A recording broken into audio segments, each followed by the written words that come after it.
Hi, this is Martin Fowler, and you're listening to the Agile Uprising.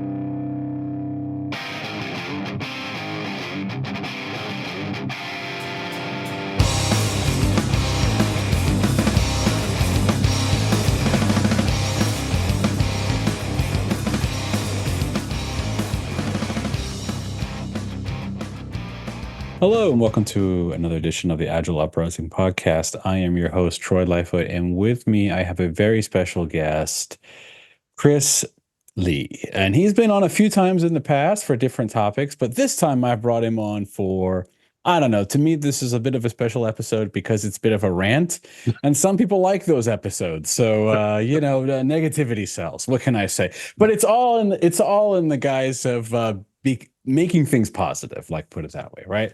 So anyway, hi, Chris. You want to introduce yourself? Yeah, no problem. Troy, thanks for having me on. And for our repeat listeners, appreciate you all, those that I've met and have reached out. It's really awesome. And thanks for listening to all this great content and all the hard work that goes on behind the scenes to make it happen. My name's Chris Lee. I am the founder and CEO of a company called Sparkplug Agility. We work in a bunch of different areas, but for those of you in the community who haven't met me, a lot of public speaking, focused consulting, professional coaching, certified training. Those are kind of like the four areas I spend my time on. A lot of what gets me excited and out of bed now is we're working on a lot of really fun on-demand content. And I'm really learning into working with really leaning into like the whole leadership, executive coaching, facilitating offsites, one-on-one, like solving problems. It's great. And so, Chris, we're here to talk about why do people think Scrum and Kanban, so I'm making it even today. That's even's good. We need to do even. Why do they think it sucks? Because if you go on LinkedIn or any of these other websites, right?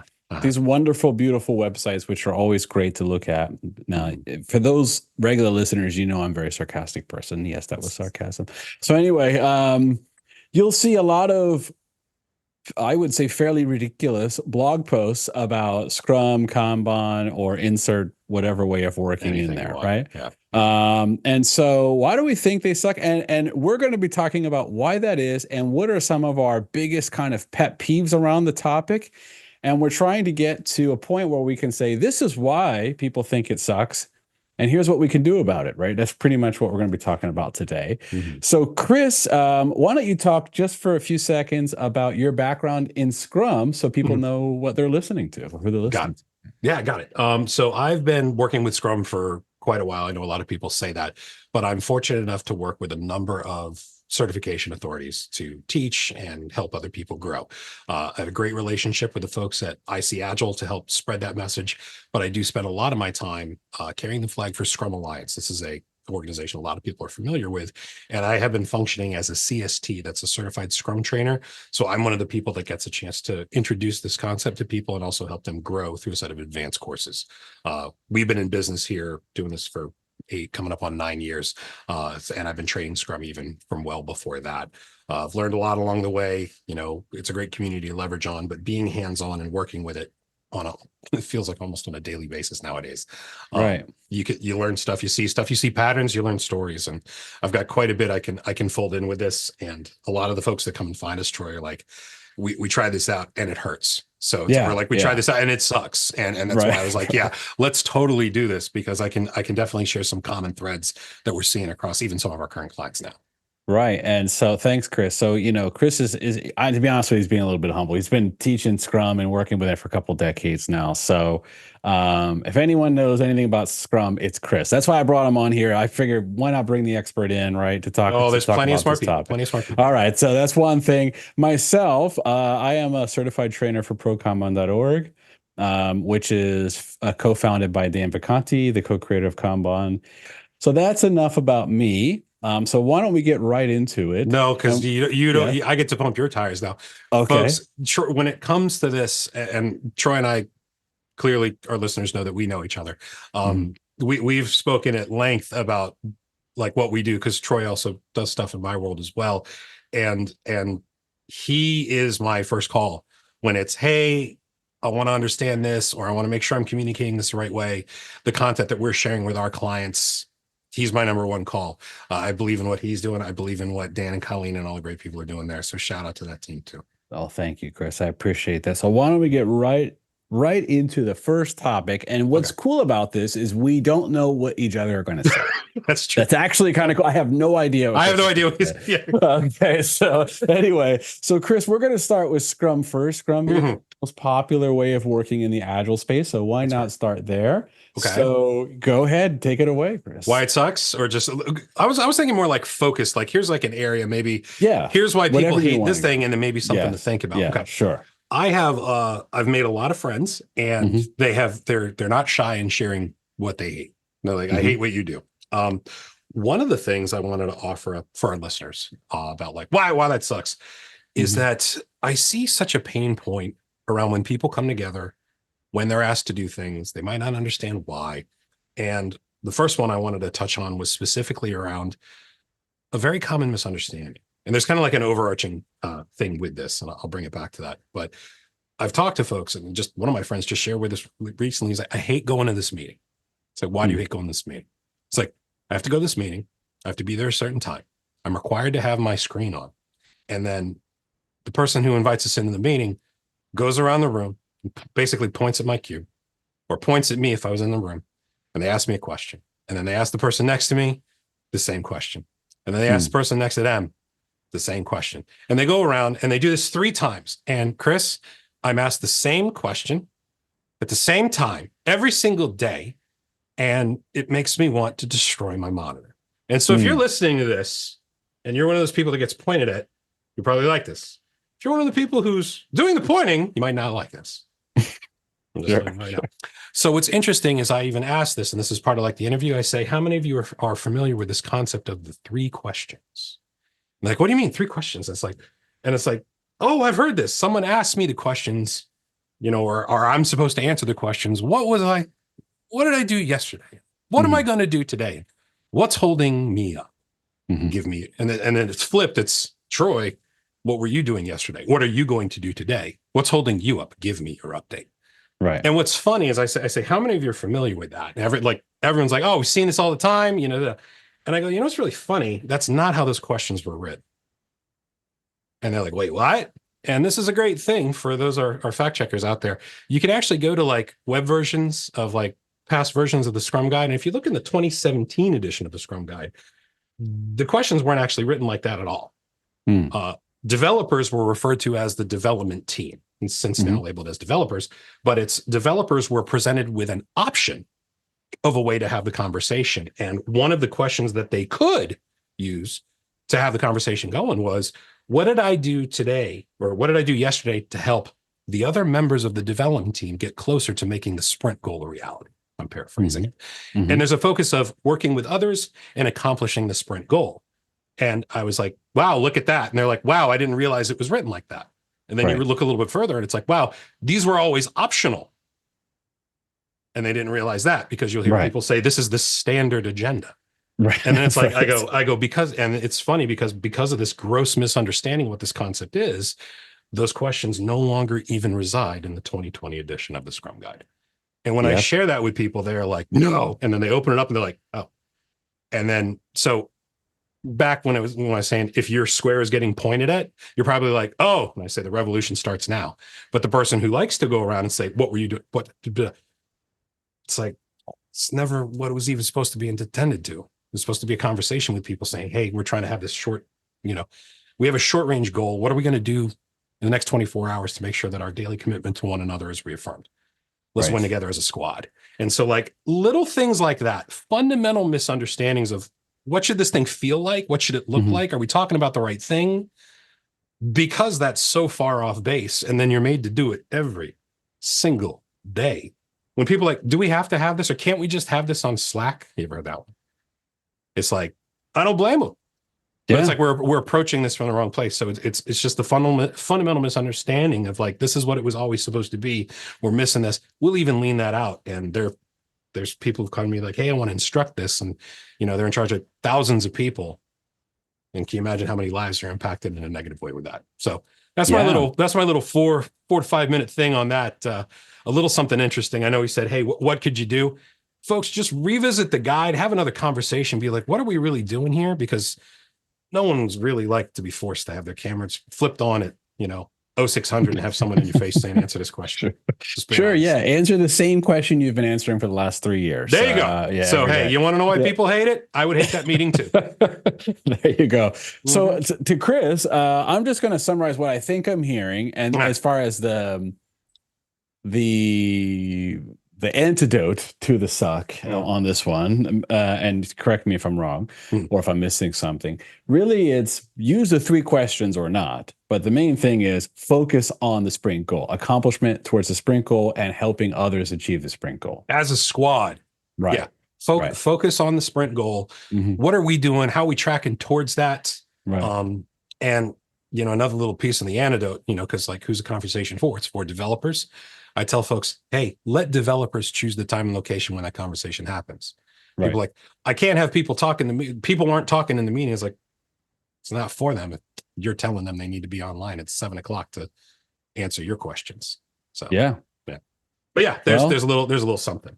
All right. Well, that's the first one. We'll do a little kind of tactical thing. And I know some of that exists in your world. What's a pain point?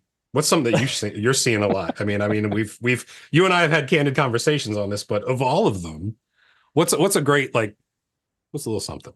Well, that Kanban is something that you choose to do other than other things. That's a really bad way to put it. But what I mean is that Kanban is something which you choose to do versus Scrum, right? Yeah.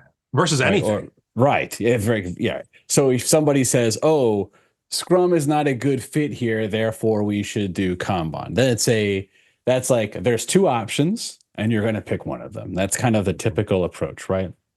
Or vice versa, whatever, right? Kanban is not a good fit, so we're going to do Scrum or whatever, right?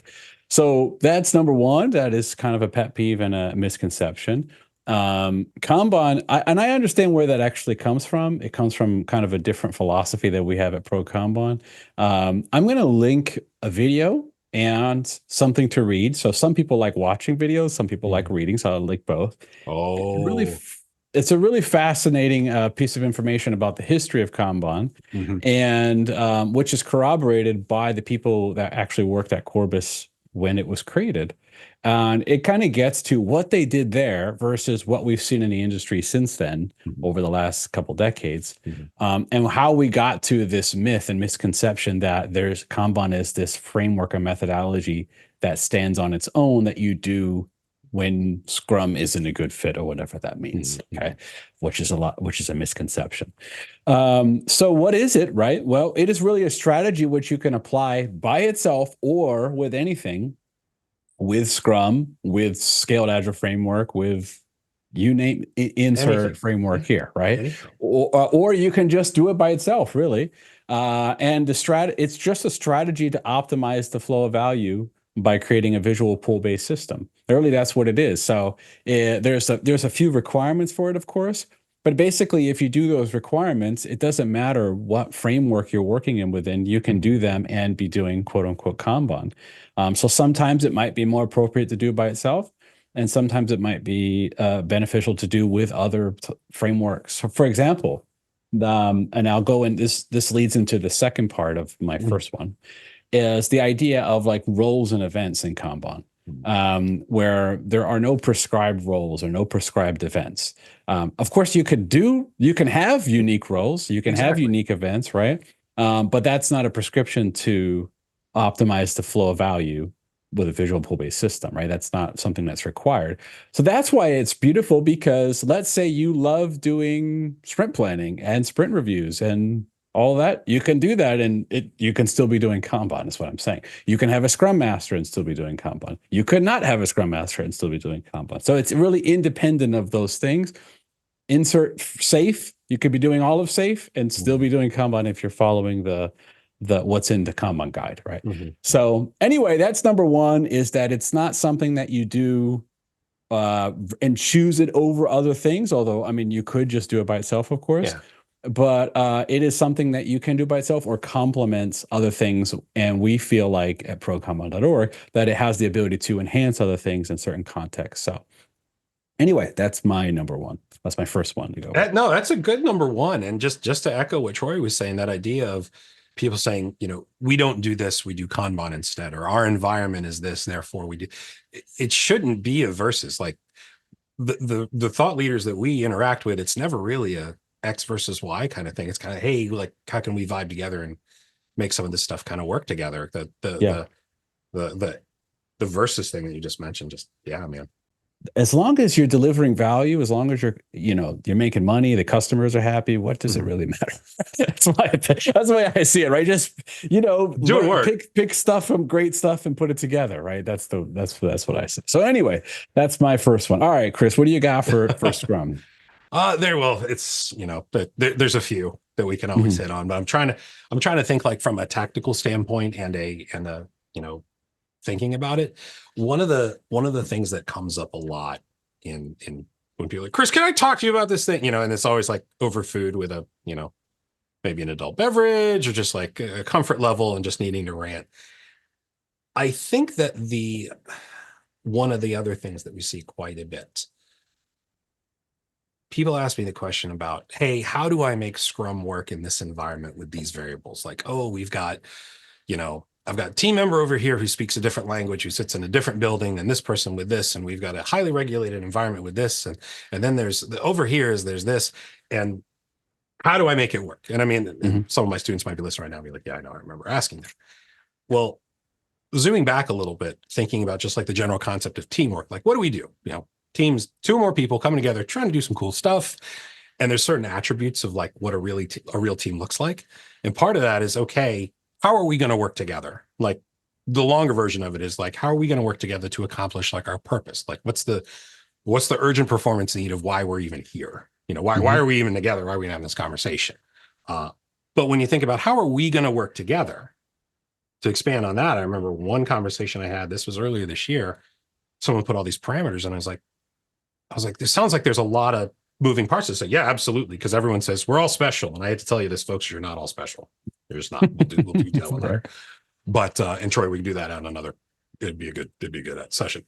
But I say, with all of these hurdles, why would this group of people choose Scrum as a way of working when they knew they had some technical, cultural, times of whatever challenges there? And you don't want to know what the answer almost always is? They didn't have a choice. And I said, how's that working out for you? So it's like if people are forced into something that they didn't have any input to, or even more so, were they equipped with books, articles, resources to learn more about it? Were they engaged of like, what would you like to learn about this? Or what do you already know about it that we can have a conversation with and leverage? And then how can we use that here? And the active choice of, do we want to do this, was never made. And so like, I mean, it's like, how do you force someone? Basically, it's always like, how do you force someone to do this? It's like, how's that working out for you? Right. So for the antidote portion of it, like we were talking about earlier, what to do, instead of forcing someone to do something, maybe involve them in the, hey, what do you think about, based on the nature of our work, let's make this choice together as a group. But that choice sometimes is not always made in the appropriate, fundamentals of things, like we talked about with the first thing, like, oh, that's not what this meeting should look like, or, oh, that's not what that artifact is called, or, oh, that's not what that one person should be doing. You got to have the basics on that so that people can make an informed buying decision.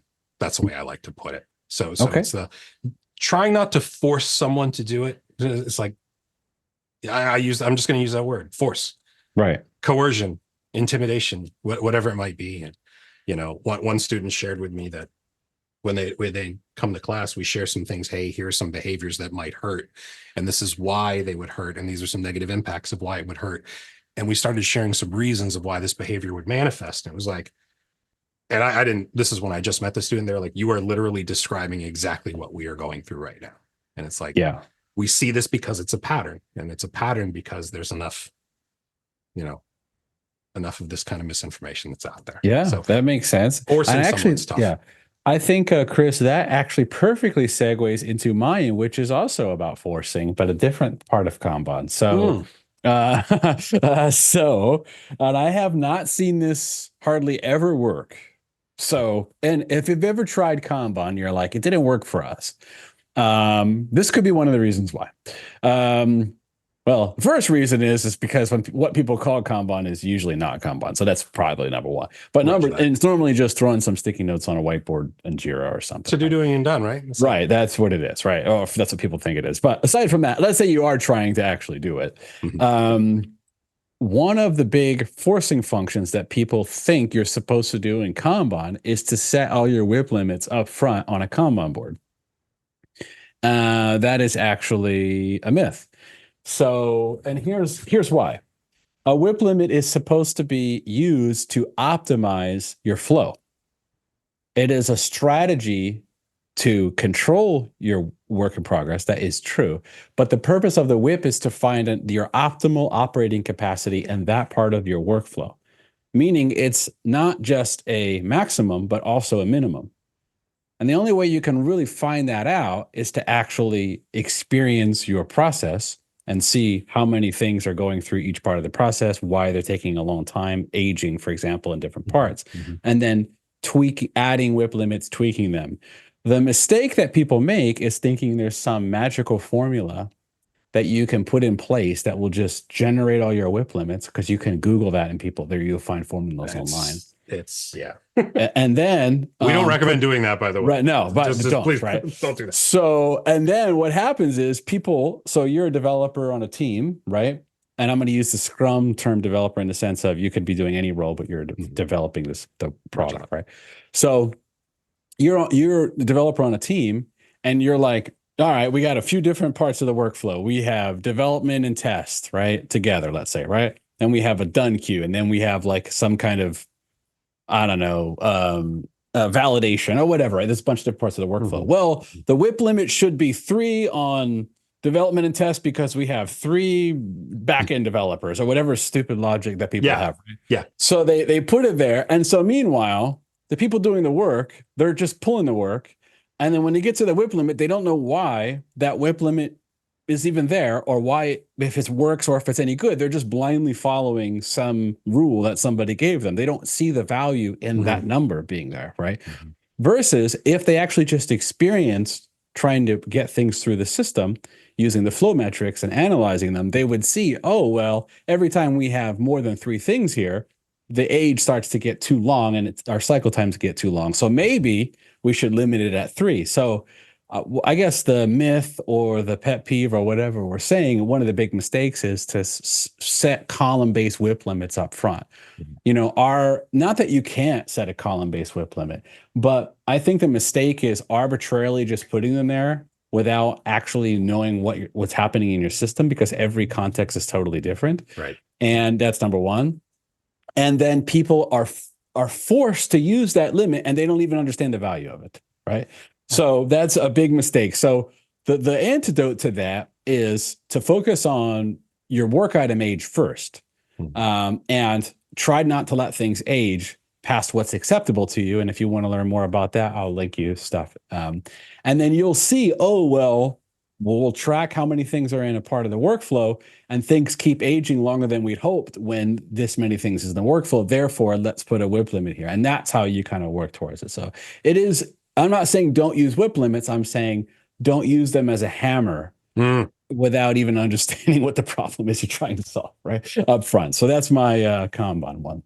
That really resonates with me, because like the way you painted it right there, being forced to use this thing, right? It's like in the concepts of a definition of workflow, it's like you would think as a group, we're going to come together, all Kanban system members coming together. What does this look like for us for mutual understanding, as opposed to somebody else forcing you? It's just again, that collaborative nature that gets missed. So that was my next one for Kanban. So how about the next one for Scrum? Well, let me ask you, you want something a little bit more broad or a little bit more like tight in the pocket? In the pockets. We do in the pocket. Okay. Because there's a couple of things to think about, but I was like, okay, give me another one. Why does Scrum suck? We were talking about that, like coming in here, why do people hate it? I know another reason why there's something else. And it kind of goes to one of the things we talked about earlier, but a little bit different. Remember I said earlier about people being asked the same questions every single day? It's just like kind of a bummer. Why does it suck? The idea of a standard agenda for the different conversations that people have. And this is the term that people use. You want to know something funny? And I mean, I know you know this, but I want to do this for our listeners. I ask people, how many times does the phrase ceremony show up in the Scrum Guide? And they're like, oh, it doesn't. They're called events. And someone's like, well, actually, and there's a good chance that a few of our listeners maybe have heard that term before. Right. And I say, when I hear ceremony, I think of like my nephew's graduation from high school. And it looked the same 30 years ago, kids with haircuts, But the reason bringing it tactical is that I talked to someone, they're like, why is it that I hate this meeting?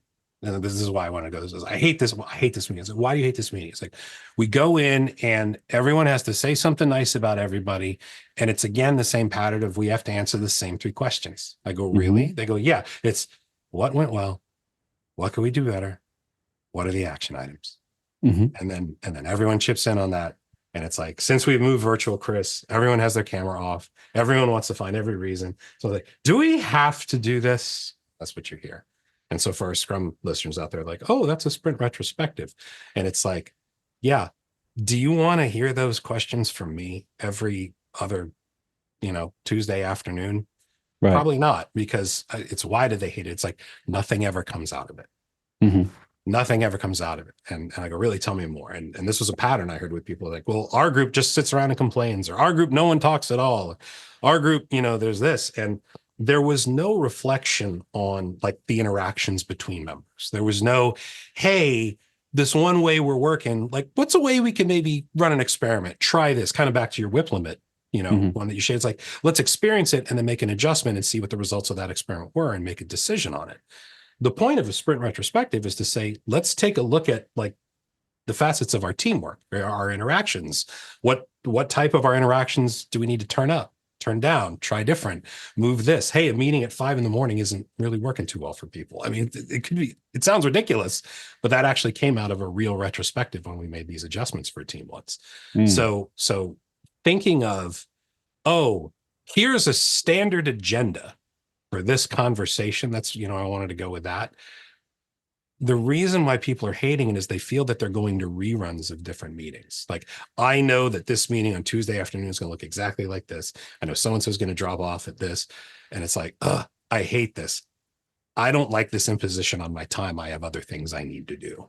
And so it's like, I don't blame it. I wouldn't want to go to that meeting either. And I know it's kind of like a meeting angle, but that idea of standardization really, really kind of bums me out. And this kind of bleeds over into other things of like, it all has to look like this, or I've been in an 8-hour meeting where everything needs to fit the as I can, so that this idea of standardization. And it's like this sprints have got to be 2 weeks. And it drives me nuts. And it's in that line of like zombie type Scrum where it's like, oh, I'm just going to turn this crank and this is what's going to happen. There's no experimentation. There's no actual empiricism of saying, here's something that we tried based on what we've seen. Here's an adjustment we're going to make. It's more of just going through the motions. And again, I'm thinking of that. I hate this. That was there a lot. That's there a lot. And it bleeds over into some of the other ones. And if you give me an extra one, I can give you another one with an antidote. But for this one with an antidote, I wanted to say, revisit kind of what the spirit of that conversation is, like what it feels like, and be like, okay, why are we really coming together? And it's probably not to capture meeting minutes and upload it to a wiki. I'll tell you that right now. It's how can we do better as a squad to actually deliver value to our clients and customers? I love that one, Chris, because I can tell you almost every time I walk into a client, because from consulting and coaching for a long time now, one of the first things I notice is that people skip their retrospectives. And I understand why, because they're not effective at all. We're not. Right. I wouldn't want to go to that meeting either. Right. So and that's another reason why people think Scrum sucks, because because there's prescribed meetings. That's true, but having meetings doesn't mean it makes it sucks. The problem, from what I'm hearing from you, and I also agree with, is that the meetings just aren't effective. So if you don't have effective meetings and you're forced to go to them every 2 weeks, you're going to be like, I hate doing this. I would hate it every day or like every couple of hours. And like I would, I can totally understand. How about this one, Chris? How about, this is just a freebie. How about when people are on more than one Scrum team breaks my heart. And they have to go to 2, let's say you're on even 2 Scrum teams. You have to go to 2 retros 2 sprint plannings, 2 daily stand-ups, and they all suck, all the meetings. So yeah, you probably hate your life if you're doing that. Well, I feel for that, and Right. and it's akin to a conversation I just had about a month and a half ago. Someone was like, we were trying to unpack, here's the situation. Why does this hurt? And I was like, okay, let's talk a little bit about what's being asked of some of these individuals, what commitments they're being forced upon from team 1 and team 2 and team 3.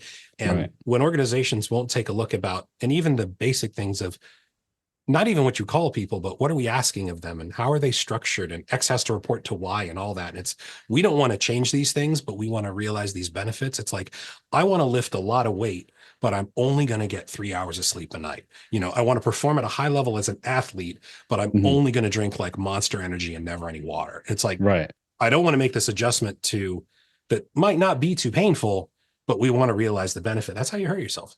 So I feel for you if you're the person that's forced to go to things in triplicate or worse. If you ever just need to vent, please send me a note, because I would imagine some of those people are writing nasty LinkedIn posts about Agile right now, by the way. They might. Yeah. So anyway, all right. So how to fix that, right? I just have one idea, Chris, real quick, is regardless if it's Scrum or not, but we're just talking about Scrum here. Any meeting that you go to should have an objective behind it, right? What are we trying to do? And really take a deep look at, for example, for the Scrum events, what is the actual objective of a sprint review, of a sprint retrospective, of a daily Scrum, for example? And then part of your retrospective could be, are we achieving the objectives of even these meetings that we're spending all these hours a weekend, right? And if not, change it, right? That's as simple as that. I mean, keep going until you can find that you're actually achieving the objectives. That's my tip there. Okay. All right. That leads into my my probably last one, I guess, which is about cycle time. And so the reason I had a list of things and I was like, which way I going to pick last? So I'm just riffing off of what you said about okay. I didn't have a list. I was like, what's going to come to me? So I did have a list, and so I'm picking and choosing based on how way this conversation is going. So I want to throw out there, by the way, because the Scrum Guide is not prescriptive about how you need to run your daily stand-up. Is basically there's an objective about that daily Scrum, there's an objective for the daily Scrum. As long as you're achieving that objective, the facilitation, right, is up to you. That's the idea. So Pratik Singh, who's a friend of mine at Pro Kanban, him and I put out a video about running a daily Scrum using flow metrics. And it's on the Pro Kanban YouTube. And it's like, can we even do it in 5 minutes and still achieve the objective? And we show how to do it. That's right. So I think there's probably a lot of resources out there that are kind of outside of the box compared to the way people traditionally run them. And you can still achieve the objectives of a daily Scrum, for example. So that's one thing. That leads me to my cycle time point, though. Again, it's one of those things where, because flow is starting to become, at least from companies I've seen, either something that people care about or they think they're already doing. And it's kind of a buzzword now. And what that means is I walk into a place or I go into a meeting and someone says, oh yeah, we track flow metrics. And I say, okay, let me see what you got. Or first of all, how's it working out for you? And 10 times out of 10, it's not working. Like, to be honest, that's probably why I'm brought in there, right? In the meeting itself, right? Yeah. And I'm like, all right, well, let me see your flow metrics. And they're always using, and I'm not kidding, I'm not using that like as a joke. I mean, always using averages for their metrics. So for example, they'll say, well, average cycle time is 14 or whatever, right? For user stories and across 20 teams or whatever, right? And I'm like, okay. And our average throughput is this, and and our flow efficiency average is this. And I'm like, okay, so you got all these beautiful, they have dashboards. I'm thinking of one client in particular who is really good at building Power BI dashboards, right? Really good at that. Game on. A lot of time, energy, and money in that. Right. A lot of time, right? And they have beautiful dashboards, and they're all flow metric dashboards. And it's all a bunch of averages of cycle time and averages a bunch of flow metrics. So I ask, Okay, well, what have you got out of this? What have you done with nothing really? Okay. Okay. And the reason for that is because we got 20 teams. The average cycle time is 13. So what? I mean, it doesn't tell you anything. It's not actionable. It doesn't drive any real improvement whatsoever. We got our average cycle time down from 14 to 12.5. Okay, that's fantastic. I mean, okay. I mean, it has no real world actions you can take on that number, right? Mm-hmm. So number one, when you're looking at flow metrics in Kanban or without Kanban, if you're just using flow metrics, don't use averages. That's number one. Okay. You can use averages for other things, but don't use it to try to drive actionable improvements. Put it that way. And so this piggybacks into your retrospective thing. Mhm. So, for example, if you were to go to retrospective and you were using Kanban as a strategy with Scrum, and part of a retrospective could be that you're looking at quantifiable data to drive an improvement conversation. So people that are using Kanban as a strategy, they might use cycle time as one of those data points. And they might say, well, our average cycle time this sprint was, or the last couple sprints was X, right? Mhm. And then somebody goes, oh, it'd be nice to get that down. Okay. I mean, so or whatever, right? Or how do we even know that that's any good or not, right? So one of the things that we recommend is visualizing your cycle times as a distribution in a cycle time scatter plot. Mm-hmm. And that will allow you to see, well, because averages, there's a lot of problems with them. One, they're only one data point. Mm-hmm. And two, they're heavily influenced by outliers and many other things. So we want to see for each individual item, what is the distribution of all your cycle time items, and then calculate, like, you want to see the ranges, and you want to see, hey, things that fall into within this range, these are our core problem areas, because maybe the outliers, which heavily weight the cycle time, Mm-hmm. we know that something happened there, they were blocked or whatever, we'll fix that later, or we can address that. But our core process problems live in this range. And when you can see the patterns in a cycle time scatter plot, which allows you to identify process improvement, which you can't get from a single number. And that applies to all the other flow metrics as well, work item age and throughput, et cetera. You want to get away from using single number points like averages and comparing things to that, versus look at the actual distribution of those metrics and visualize them for improvement. So I will send a link to that, about a little bit more about how to do that, if you want to learn more about that. That's my last Kanban one. So I'm going to leave it back off to you, Chris, for the last point about Scrum. Back off to me. Mm-hmm. About Scrum, if you're a person who hits Scrum, I see it and I feel it. And I'm always curious about the why. And I have a very, very good friend of mine. He's like, I hate what you do. I hate it. And like, we never really talked about it. And when I share some of these things that we're talking about, it's like, well, it's actually this, or like, hey, it was reclassified this is how it's supposed to look. It's kind of like almost like that Neo moment in Matrix, like, why do my eyes hurt? Because you never use them. It's like they hadn't experienced it. And I'm not saying it's puppies and rainbows. Don't get me wrong. But it's like when things were so far out of whack and it felt forced on them, and those behaviors weren't really in line with like the values and principles that hold all of this up, of course it's going to suck. Like, of course it's going to suck. If we're making the choice of like, here's something that's really important to us, that I need to know what you're doing at any minute of time. And I'm going to use this conversation as a way of, a mallet to hit you with. It breaks my heart that people have had those kind of experiences with it, because the people worth the salt who've been trying to share this for years never want that. Like, people really don't. I would never want that of anybody who ever wanted to try this out. Are you going to go home and like build a parade float? No, I don't expect you to. Trust me. Like, people go, do you go home and think about Scrum? I go, no, I think about grilled cheese sandwiches. But it shouldn't be something that inspires that kind of rancor. And if you are experiencing that, there's a chance that there's something that happened out of your control, that a misunderstanding, or something out of sequence, or the wrong person in the room, or like you said earlier, the outcome. There might be something that's a little bit out. So reach out, talk to folks. But if it really, really, really, really, really hurts, go find some help. Yeah, there's plenty of people. There's plenty of help out there. Even if you need to vent, give me a call. Yeah. And we have, so Chris's contact information will be in the show notes. We also have a free Discord, which you can talk. We actually have a vent channel in the Discord. So if you want to go in there and vent as well, you can do that. And we also have a Scrum and Kanban channel. If you want to talk specifically about this episode, we have a podcast channel. So there's a lot of channels in there you can go and talk about. We'd love to have you there. So what we're saying is, yes, Scrum and Kanban can suck and often do suck, and we admit that. But it's not necessarily a fault of the people who created these things.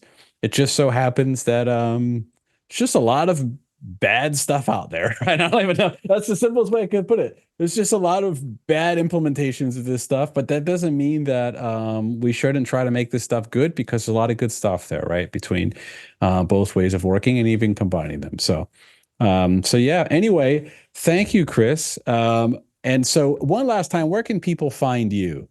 Absolutely. You can find me on LinkedIn. Very, very easy to find. It's Chris Lee, and you'll see it's 2 letters, L-I. So if you see the aerodynamic haircut, you can find me on Twitter, and you can also find our company's information at sparkplugagility.com. Feel free to drop on by. And for anybody out there that wants to up their game as a facilitator and specifically as an instructor, doing a lot of work with folks like that, and that's what really gets me excited. Troy and I have talked about that before. Would love to hear from you, and if I can help you out in any way there, love to hear from you. I'm going to give you an extra plug, Chris, only because it's one of those plugs where normally, if you ever watch a YouTube video, right, for example, this is not going to be a YouTube video, but if you ever watch a YouTube video and the YouTuber, like, they start off with some ad they read and they show something and you're like, I bet you've never even used that product. You're just pitching it because somebody paid you to do it, which I respect it, right? They're pitching it or whatever. But this one I have used, so and that's why I'm recommending it. Used in the sense of I have gone through it. But Chris has this trainer immersion program, which is really like a train the trainer type of program. So if you've ever wanted to become a trainer or improve your training skills, Chris has at least the one I went to a couple years ago was a 5-day immersive. You want to learn how to become a better trainer, a better facilitator. You're gonna learn more in 5 days than you can ever learn right from a book or something like that. So highly recommend. I don't even know if he's running them right now, but highly recommend Chris's class whenever he runs them.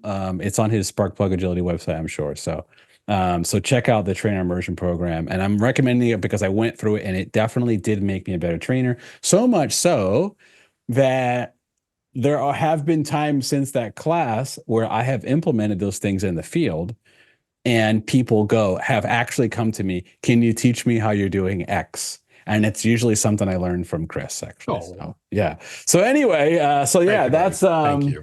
So that's my plug for Chris. Anyway, you can find me on the Agile Uprising Discord. I do have a LinkedIn, but I don't use it because I think that site is literally the worst site on the planet. And I'm only going to use that site if I'm actually forced to for some reason. So that's that one. And and also at prokanban.org, I'm on the trainer site. So there you go. And so thank you, Chris, and thank you everybody for listening. If you're still listening, we appreciate it. And hopefully you got something out of this, and maybe you can get some more from some of the resources we'll link you in the show notes. All right. So thank you very much.